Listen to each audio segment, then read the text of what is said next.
Can I ask you a quick question, Rupert? Probably an invitation for speculation, but you Yeah, don't need to entertain it if you don't think it's appropriate. yeah.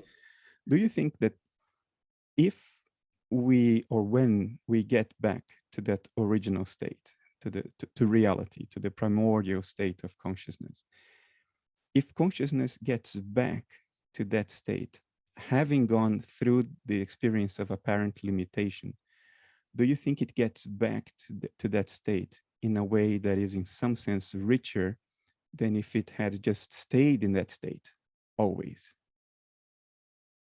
Or do you think it makes no difference? It just goes back to exactly where it started from, and the journey in that sense didn't do anything?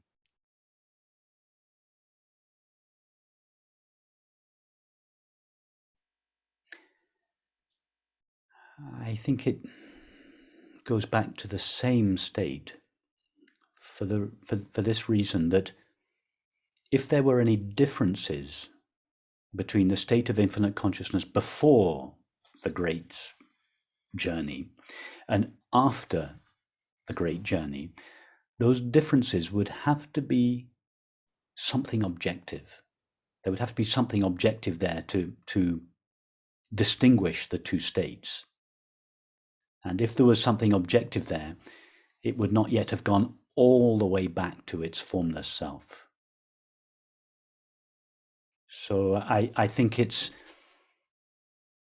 Would an insight about itself be objective?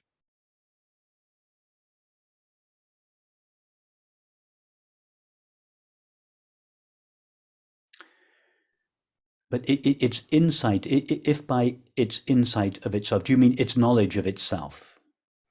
I think its knowledge of itself is complete at the beginning of the process. I don't think the process completes its knowledge of itself.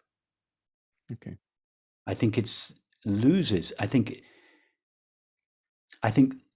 the loss of its knowledge of itself is the price consciousness pays for manifestation.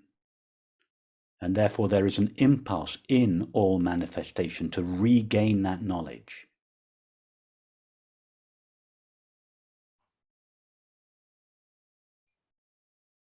Or maybe that's another little difference between us to be explored.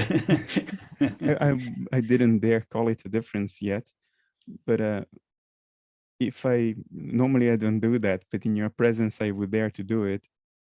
My intuition points me in a different direction. And can you say what do you feel? What is the knowledge that consciousness gains about itself as a result of the adventure of manifestation? An awareness of its intrinsic capabilities, an awareness even of what it might feel like not to be itself.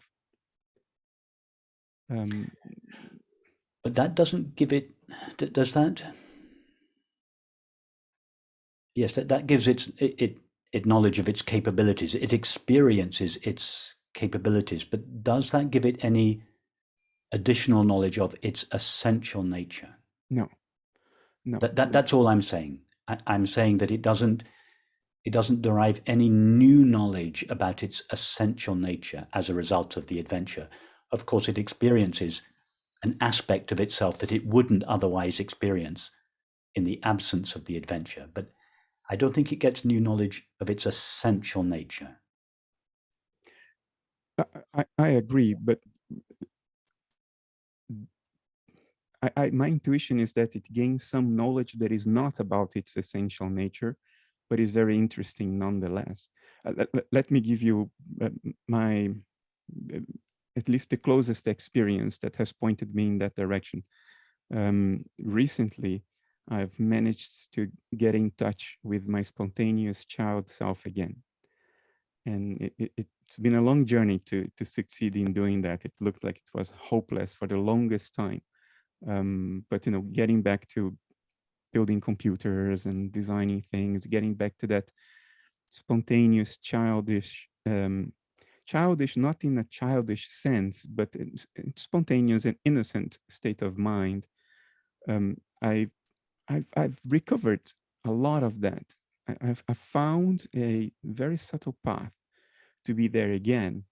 And the sense I have is, yes, I'm that child again, but it's not a circle, it's a spiral. I am that child again, but with a awareness of what it means to be that child as opposed to not being that child, a sense of contrast and context that wasn't there before.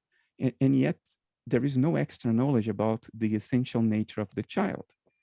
Um, it, but there is something that is not that knowledge of the essential nature.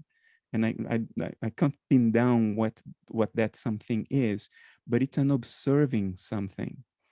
It's the child being the child, but now observing itself being the child, which wasn't there before. Before it was just the child being the child.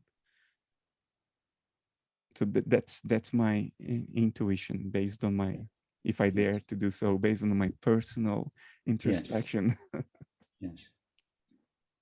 Yes. All of that makes good sense. I would agree with. I think I was just answering your question in relation to consciousness's essential knowledge of itself. Yeah, I agree that that cannot change. Okay, well, in that case, we still haven't found anything to disagree about.